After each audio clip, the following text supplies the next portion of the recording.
आतंकवादी तो धर्म पूछ के न मार रहे हैं। थप्पड़ गाल में जड़ना चाहिए। औरत के नाम पे कलंक है। कई लोगों के पेंट्स उतारे गए उनकी परिवार वालों के सामने, पत्नियों के सामने। उनको बताया गया है कि हम आतंकी जब चाहेंगे घुस के मारेंगे। इसको पाकिस्तान भेजिए, वहां इसका दूल्हा आराम से रहेगा। तो अब क्या माना जाए कि भारत में भी टेररिस्ट के निशाने पे अब हिंदू ही आएंगे?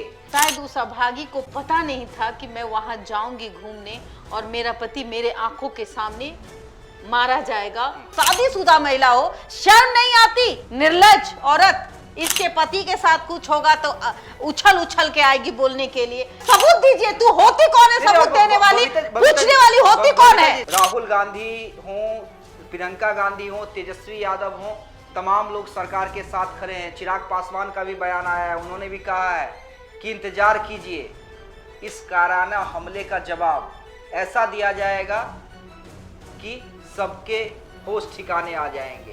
टूरिस्ट पे हमला किया गया है, निहत्था आदमी, और वो भी धर्म पूछकर। कश्मीर फाइल के बाद आपको ये कश्मीर पार्ट 2 देखने को मिला। वहाँ कहाँ कोई आतंकवादी है? वहां भी टूरिस्ट जाते और घूम करके सीना चौड़ा करके वापस आते हैं कि नहीं? देखिए, जो आतंकवादियों ने काराना हरकत की है जम्मू कश्मीर में, हमने अपने 26 लोगों को खो दिया है। पूरा देश उबल रहा है। प्रधानमंत्री नरेंद्र मोदी से लेकर गृह मंत्री अमित शाह तक तमाम बड़े अधिकारियों के साथ बैठक कर रहे हैं। सबसे बड़ा सवाल ये कि आखिर कार्रवाई कब तक? सवाल कुछ ऐसे बुद्धिजीवियों से भी करेंगे जो इस वक्त भी हिंदू मुस्लिम राजनीति वाला एंगल खेल रहे हैं। हमारे साथ बबीता मिश्रा जी हैं, हमारे चैनल की वरिष्ठ पत्रकार, उनसे सीधे जुड़ते हैं। बबीता जी, आंसू एक एक वीडियो, कई वीडियो सामने आए। कई वीडियो तो ना आप देख पाई होंगी ना हम देख पाए हैं, लेकिन जितने भी वीडियो हमारे सामने आए हैं, ना सिर्फ आंख में आंसू आया है बल्कि गुस्सा। और पूरा देश आज जल रहा है। पूरा देश आज यही पूछ रहा है कि आखिर इन आतंकवादियों पे कार्रवाई कब की जाएगी। देखिए, अमन चैन की बात हम करते हैं और कश्मीर में कुछ सुधार तो देखने को मिली थी, लेकिन ये सुलग रहा था। ये 26 की मौत जो आप देख रहे हैं उसका एक नमूना है। कश्मीर फाइल तो आपको याद ही होगा। कश्मीर फाइल के बाद आपको ये कश्मीर पार्ट 2 देखने को मिला। और रही बात खूनी मंजर, टूरिस्ट के साथ इस तरीके की घटना कहीं ना कहीं दिल दहला देने वाली है। चाहे वो हिंदू हो, चाहे वो मुसलमान हो, टूरिस्ट ही ऐसा है जो आर्थिक मजबूती किसी भी राज्य को प्रदान करता है। हम कहीं जाते हैं और हम पैसे खर्च करते हैं, उससे उस राज्य का उत्थान होता है। मार्मिक तस्वीर मेरे सामने आई और उस तस्वीर को देखकर मुझे कहीं ना कहीं मैं रोने लगी। कल रात से मुझे बहुत बेचैनी हो रही थी। चंद दिन की शादी, सही तरीके से मेहंदी भी नहीं उतरी थी। बिल्कुल 1.5 महीने पहले ही शादी हुई। बिल्कुल, मांग में वो सिंदूर और पति का वो सुख चंद दिनों के लिए था। शायद उस अभागी को पता नहीं था कि मैं वहां जाऊंगी घूमने और मेरा पति मेरे आंखों के सामने मारा जाएगा। और ये सवाल, इस आतंकवादी की मंशा देखिए, इसने जात और धर्म को आगे रखा, धर्म पूछा। अगर एक बताया भी, जैसे मुझे पता चला कि मैंने एक आर्टिकल में देखा कि उसने बताया कि मैं मुसलमान हूं, डर से उसने कहा, ये आर्टिकल में है। और उसने जब वो नमाज नहीं पढ़ पाया, कलमा नहीं पढ़ पाया, बिल्कुल, हाँ, कलमा नहीं पढ़ पाया, कई लोगों के पेंट्स उतारे गए उनकी परिवार वालों के सामने, पत्नियों के सामने, और खास करके महिलाओं को छोड़ा गया ताकि वो अपने आका यानी कि नरेंद्र मोदी जी को बताए कि मेरे पति को ऐसे मारा गया। और उस वीडियो में एक विवाहिता महिला जिसकी चंद दिनों पहले शादी हुई, उसने उस वीडियो को जब मैं देखती हूँ तो दिल दहल जाता है और वो बिलखती हुई कहती है कि मेरे पति को मार दिया गया। नहीं, और मैं हिंदू हूँ। हाँ, सबसे बड़ी बात है मैं हिंदू हूँ।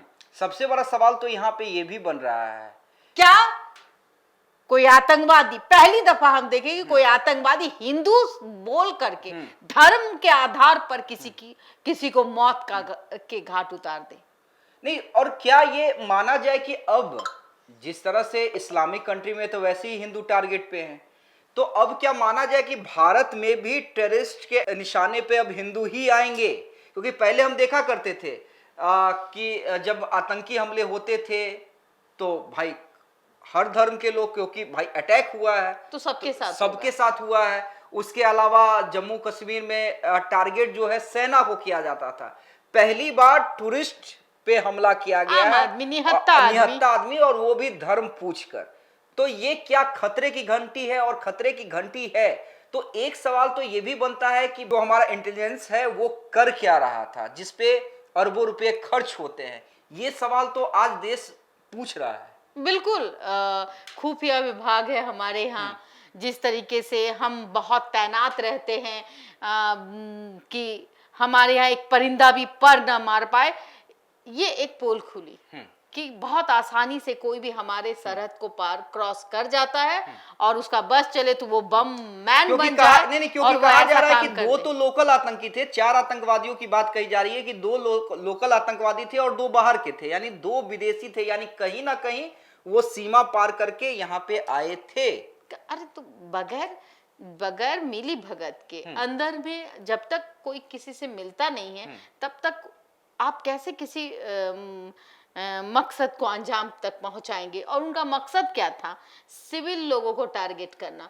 उनका मकसद था कि टूरिस्ट पर कैसे हमला किया जाए। सबसे बड़ी बात है कि हम जाते क्यों हैं? मरने के लिए जाते हैं। अरब कंट्री है वहां, वो भी मुस्लिम देश है भाई, वहां महिलाएं जाती है 12 बजे रात में, अकेले आप घूम सकते हैं। वहां आपको वहां भी दारू, पब, नशा सब कुछ होता है। दुबई जैसे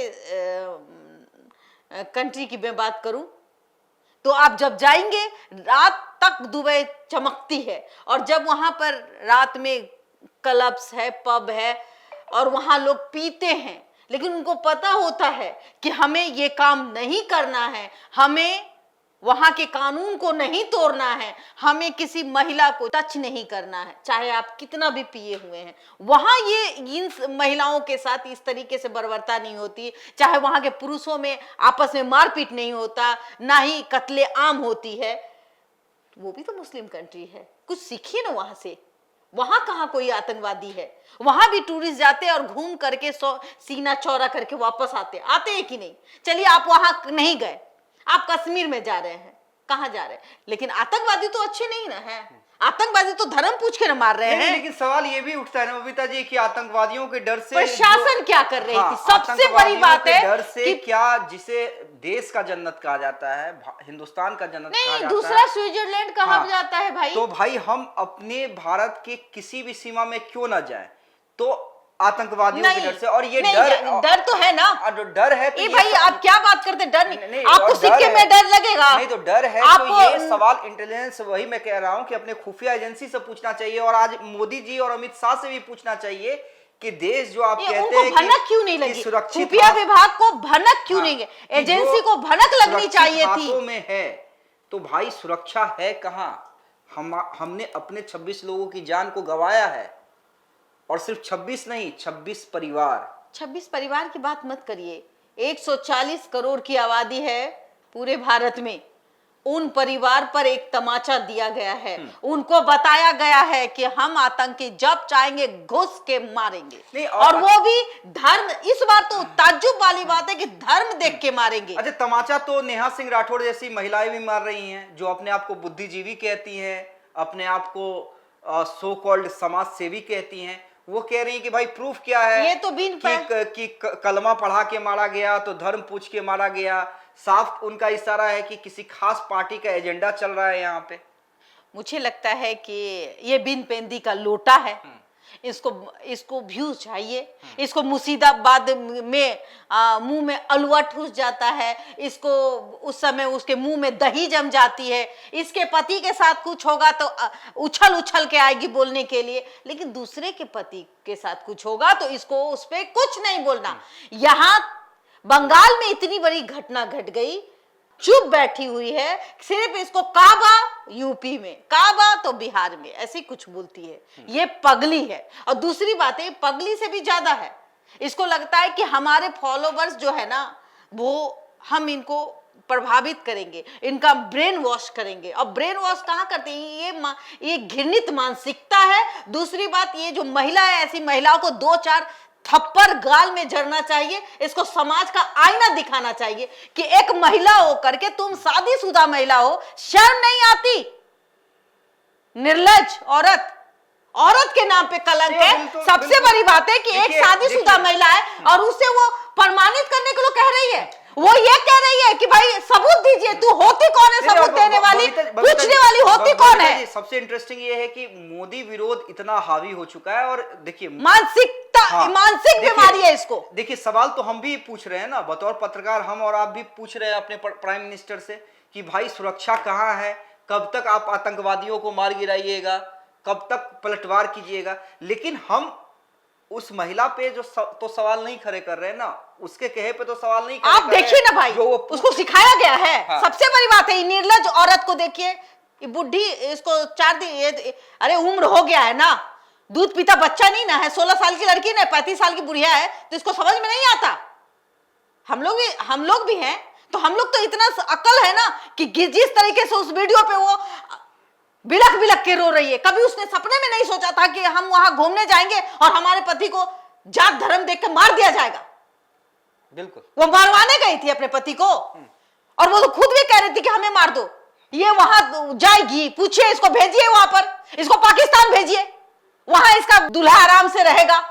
इसको बहुत नहीं, और कीड़ा काटा हुआ है तो जा पाकिस्तान। और नहीं, और बिल्कुल ऐसे लोगों को वाकई पाकिस्तान ही भेज देना चाहिए और ऐसे लोगों पे कार्रवाई होनी चाहिए। मैं बार बार कह रहा हूं कि देखिए, ये महिला होकर के महिला के अस्तित्व पर ही सवाल खड़ा करती है।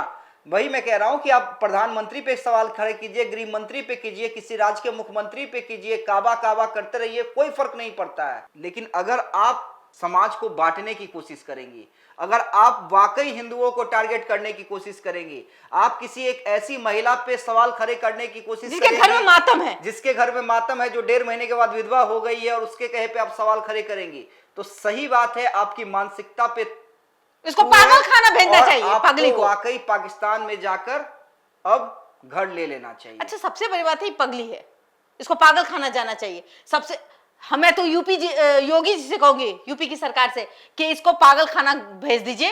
ये महिलाओं के नाम पर कलंक है। दूसरी बात कि एक महिला होकर के उस महिला का दर्द नहीं समझी। अरे भाई, जिसने, आज छोड़ दीजिए आप, उसके घर में मातम चल रहा है, आज 26 के घर में मातम चल रहा है, उसके घर का चूल्हा नहीं जल रहा होगा, उसके वो दिल से आप देखिएगा तो दिल दहल जाएगा। और ये औरत पूछती है कि सबूत। अच्छा, ये वहां गई थी बबीता जी, जब ये वहां जाएगी, सबसे बड़ी बात है, जब ये वहां जाएगी अमित जी, तो आप पूछिए कि किसी के माथे पे अगर बंदूक सटा दिया जाएगा तो वो वीडियो बनाएगी कि आप हमको मारने आ रहे हैं कि प्यार करने आ रहे हैं। तो 35 साल की जो निर्लज औरत है, इसको, जिसका नाम नेहा राठौर है, पहले तू चल जा, एक बार वहां आतंकवादी से प्यार मोहब्बत कर ले, एक बार बात कर ले कि हाँ हम हिंदू है, हमको छोड़ दो, हम वीडियो बनाते हैं, मेरे पति को देखो तुम।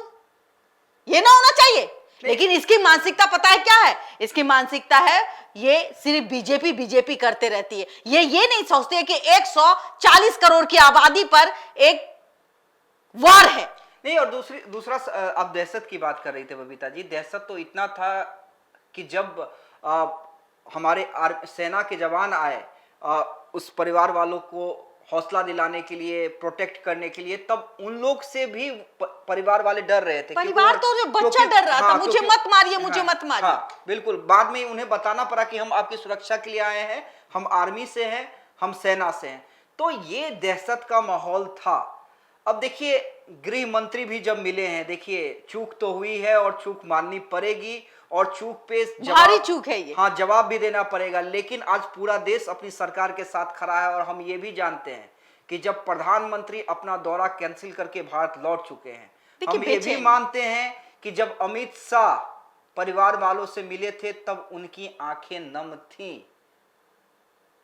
तो पलटवार तो किया जाएगा। और जब जब सर्जिकल स्ट्राइक किया गया था पुलवामा के बाद, तो उससे भी बड़े स्ट्राइक की अब जरूरत है। उनका खात्मा कब होगा, और जो उनके सरगना है उनके ठिकानों को कब इंडियन आर्मी निशाना बनाएगी, और पूरा देश इंतजार कर रहा है। बिल्कुल उस दिन मैं यही कहूंगी कि नरेंद्र मोदी जी 56 इंच के सीने रखते हैं, और मुझे लगता है जिस तरीके से पुलवामा अटैक हुआ था और सर्जिकल स्ट्राइक के बारे में देखा गया, सुना गया, उससे कहीं ना कहीं एक प्रोटेक्शन क्या होता है, प्रोटेक्ट क्या होता है, भारतीयों के लिए मतलब भारतीयों के लिए वो आगे खड़े रहते हैं, इन चीजों को हमने महसूस किया था। लेकिन अब इससे बड़ा बदला क्या होगा? हाँ, इससे बड़े स्ट्राइक की जरूरत है, वाकई जरूरत जहां है। एक आम और आदमी पूरा सुरक्षा हाँ, पूरा देश आज कह रहा है कि ऐसी कार्रवाई कीजिए कि होश ठिकाने आ जाए। गृह मंत्री जी से निवेदन है कि आम आदमी की सुरक्षा के लिए सोचिए। आम आदमी अगर कहीं घूमने जाता है उसकी सुरक्षा बढ़ाइए, ताकि अगर वो जाए तो घर वापस आ जाए। ऐसा ना हो कि उसके परिवार जो है वो रोते हुए और कहीं ना कहीं सरकार को कोसते हुए नजर आए। अब बड़ी कार्रवाई की जरूरत है, और तमाम जो गृह मंत्री और प्रधानमंत्री नरेंद्र मोदी संकेत दे रहे हैं, रक्षा मंत्री राजनाथ सिंह ने कह दिया है कि किसी को बख्शा नहीं जाएगा। राहुल गांधी हों, प्रियंका गांधी हों, तेजस्वी यादव हों, तमाम लोग सरकार के साथ खड़े हैं। चिराग पासवान का भी बयान आया है, उन्होंने भी कहा है कि इंतजार कीजिए, इस काराना हमले का जवाब ऐसा दिया जाएगा कि सबके होश ठिकाने आ जाएंगे। हम भी कार्रवाई का इंतजार कर रहे हैं और बड़ी कार्रवाई का इंतजार कर रहे हैं। आप क्या सोचते हैं, कमेंट करके जरूर बताइएगा। और अगर आप भारत के सच्चे नागरिक हैं, आप नेहा सिंह राठौर जैसी विकृत मानसिकता कि महिला को जवाब देना चाहते हैं, तो खबर को ज्यादा से ज्यादा शेयर कीजिएगा। और कमेंट करना ना भूलिएगा। बहुत बहुत धन्यवाद।